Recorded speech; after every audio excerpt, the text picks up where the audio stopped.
Assalamualaikum warahmatullahi wabarakatuh.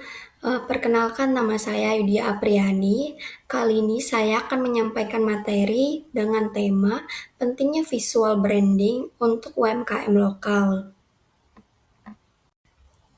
Baik, kita langsung saja masuk ke materi. Yang pertama ada, apa itu UMKM?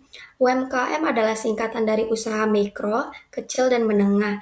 Istilah ini merujuk pada jenis bisnis atau usaha ekonomi produktif yang dijalankan oleh perorangan, rumah tangga, atau badan usaha skala kecil, yang menjadi salah satu pilar terpenting dalam menggerakkan roda perekonomian. Adapun karakteristik umum UMKM yang pertama, jenis produk atau komoditas usahanya bisa berubah sewaktu-waktu. Yang kedua, lokasi atau tempat usaha bersifat fleksibel dan bisa berpindah tempat. Dan yang terakhir itu sistem administrasi keuangan biasanya masih sederhana. Bahkan, seringkali keuangan pribadi dan bisnis masih dicampur. Adapun contoh usaha UMKM yang pertama di bidang kuliner, contohnya seperti warung makan, pedagang kaki lima, dan catering rumahan. Yang kedua di bidang kreatif dan fashion itu ada toko pakaian lokal, kerajinan tangan atau kria, serta percetakan. Dan yang terakhir di bidang jasa dan lainnya itu ada salon kecantikan, laundry, agribisnis, dan toko kelontong. Untuk itu dibutuhkan cara-cara yang tepat agar UMKM tetap dapat bersaing dengan kompetitor melalui branding. Selanjutnya ada apa itu branding? Branding adalah proses strategis untuk menciptakan identitas, citra, dan persepsi unik suatu merek atau brand di benak konsumen. Fungsi dan tujuan branding yang pertama menjadi pembeda, menjadikan bisnis atau produk tampil beda dan lebih menonjol di tengah ketatnya persaingan pasar. Yang kedua, pengenalan, memudahkan konsumen untuk mengenali dan mengingat produk atau perusahaan dalam aktivitas sehari-hari. Yang ketiga, membangun kepercayaan. Reputasi yang kuat akan membuat konsumen lebih percaya pada kualitas produk yang ditawarkan. Dan yang terakhir itu mendorong loyalitas. Ikatan emosional yang baik dengan pelanggan dapat mengubah mereka menjadi pembeli tetap. Jenis-jenis branding yang pertama ada corporate branding yaitu merujuk kepada pencitraan suatu perusahaan atau organisasi secara menyeluruh. Badan usaha perlu menjaga citranya agar dipandang baik oleh masyarakat. Yang kedua ada co-branding, merupakan kombinasi pencitraan dari dua atau lebih merek. Yang ketiga ada produk branding. Ini biasa dilakukan untuk membangun upaya pemasaran produk. Caranya adalah dengan membangun citra positif produk, baik dalam bentuk barang maupun jasa. Dan yang terakhir ada service branding, biasanya menggunakan berbagai elemen dalam jasa atau layanan, termasuk kualitas layanan, inovasi, pengalaman pelanggan, ulasan positif, dan lain sebagainya.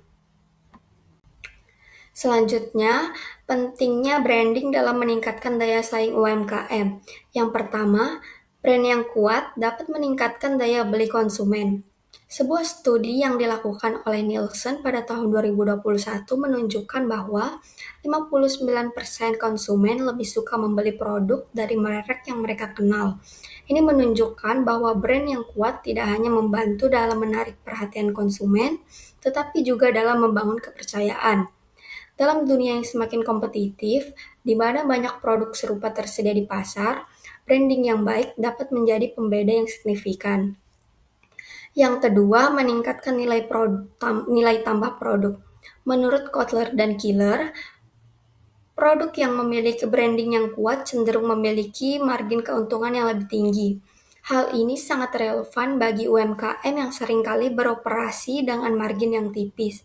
Dengan membangun brand yang kuat, UMKM dapat menawarkan produk mereka dengan harga yang lebih tinggi, yang pada akhirnya dapat meningkatkan profit. Lalu yang terakhir, identitas yang jelas bagi UMKM.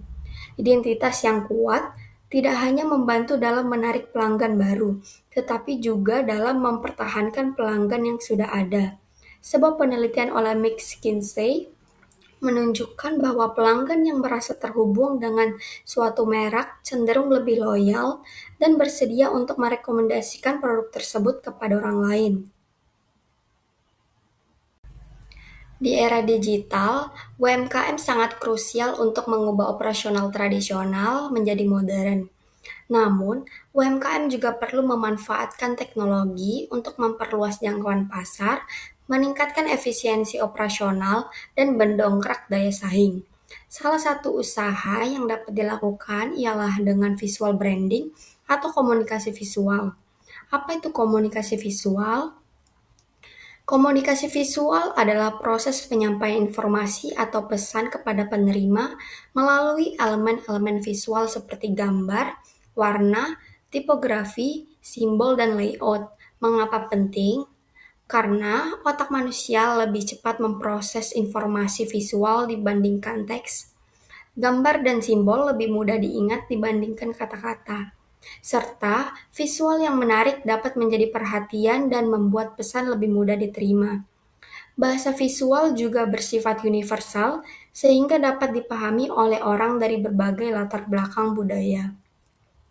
Adapun ruang lingkup komunikasi visual, yang pertama desain grafis periklanan, yang kedua animasi, yang ketiga desain identitas usaha, yang keempat desain multimedia seperti banner, backdrops, dan stiker. Yang kelima, desain grafis media seperti buku, surat kabar, dan majalah. Yang keenam ada komik atau cerita bergambar, dan yang terakhir ada fotografi, tipografi, dan ilustrasi. Adapun strategi komunikasi visual dalam branding UMKM. Yang pertama, identitas merek yang konsisten. Logo, warna, dan tipografi harus seragam di semua media. Konsistensi visual memperkuat citra merek di benak pelanggan dan membangun kesadaran serta loyalitas. Yang kedua, konten digital yang menarik, seperti foto produk, infografis, dan video promosi meningkatkan keterlibatan pengguna di media sosial yang dapat membantu UMKM menjangkau audiens lebih luas serta mendorong transaksi. Yang ketiga, storytelling dan nilai emosional. Visual dapat menceritakan proses produksi, cerita lokal, dan nilai-nilai usaha serta dapat menciptakan hubungan emosional dengan konsumen dan meningkatkan daya tarik merek. Yang terakhir ada interaksi pelanggan. Melalui desain visual yang menarik, UMKM dapat mengoptimalkan komunikasi dua arah dengan pelanggan di media sosial dan platform digital yang memperkuat kepercayaan serta membangun loyalitas. Tantangan dalam implementasi branding UMKM itu yang pertama, ada keterbatasan sumber daya dan kepengetahuan. Banyak UMKM memiliki modal terbatas dan SDM yang minim dalam hal pemasaran serta branding. Pelaku usaha seringkali tidak memahami strategi branding, digital marketing, atau pemanfaatan platform online. Akibatnya, implementasi branding menjadi terhambat dan tidak optimal. Yang kedua, kurangnya konsistensi dan profesionalitas. Branding memerlukan konsistensi visual dan pesan di seluruh saluran pemasaran. Banyak UMKM menghadapi kesulitan dalam mempertahankan konsistensi desain, komunikasi, dan interaksi pelanggan sehingga citra merek tidak terbangun secara stabil. Yang ketiga ada keterbatasan infrastruktur digital, akses internet yang rendah, perangkat kurang memadai, serta minimnya pengetahuan tentang tools digital menjadi kendala dalam membangun branding secara online. Produksi konten visual berkualitas untuk media sosial atau marketplace juga membutuhkan biaya tambahan. Adapun solusi yang bisa dilakukan, yang pertama, kolaborasi dan influencer marketing. Bermitra dengan influencer atau komunitas lokal untuk memperluas jangkauan serta membangun reputasi. UMKM dapat mengakses audiens lebih luas dan meningkatkan awareness secara lebih efektif. Yang kedua, konsistensi dan monitoring branding. Menjaga keselarasan pesan, visual, dan interaksi di semua platform. Gunakan analytics dan metrik digital untuk memantau efektivitas strategis branding. Menyesuaikan konten, dan meningkatkan engagement. Yang terakhir ada peningkatan literasi digital dan pelatihan branding. Dengan memberikan pelatihan intensif tentang digital marketing, pembuatan konten visual, storytelling, penggunaan media sosial, serta platform e-commerce seperti GrabFood atau Tokopedia. Sekian pemaparan materi dari saya, kurang lebihnya mohon dimaafkan. Wassalamualaikum warahmatullahi wabarakatuh.